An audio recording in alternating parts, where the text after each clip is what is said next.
sa ating Facebook page, Treasure Sign and Symbol. So nandito tayo ngayon guys, isang area para mag-remap at mag-locate sa area na to guys. 12 hectares ang ilolocate natin. So marami na tayo nakikita mga sign dito guys, lalo na doon sa may iba, doon sa ibaba pa sa may heart sign. At ngayon naman dito sa may puno ng mangga. Pero hindi ito old mango tree. Pero may nakita lang tayo isang sign dito guys. Saka may mga lumot na. Tingnan yung locator guys.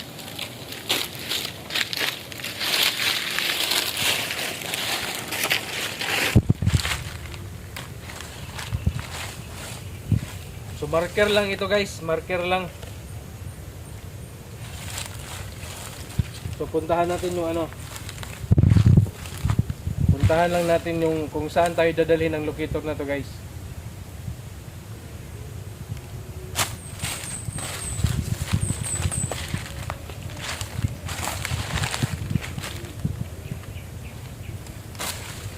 So guys, kailangan lang natin sundan yung locator kung saan tayo dadalhin ang locator natin.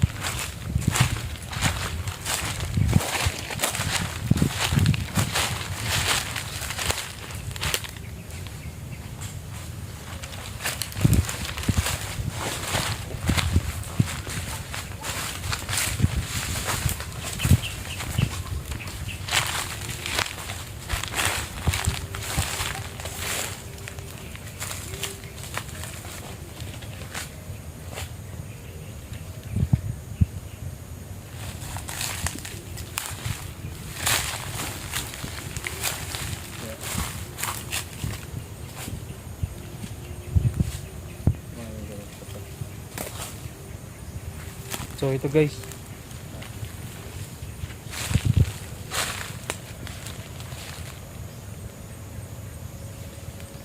Ito yung isang puno ng langka guys o jackfruit sa English. Isang lumang puno guys. Ganito yung mga puno na pinaglagyan or marker ng mga Koreano. So yung spot diri. Kaya na.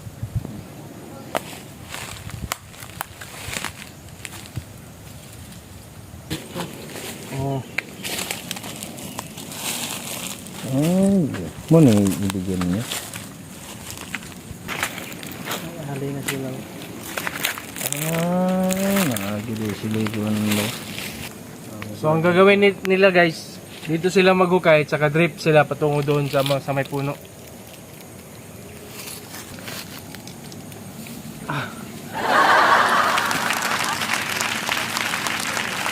Ang hirap ng trabaho ng treasure hunter guys. Woo! Kailangan tayo umakyat sa isang bukid na ang tataas.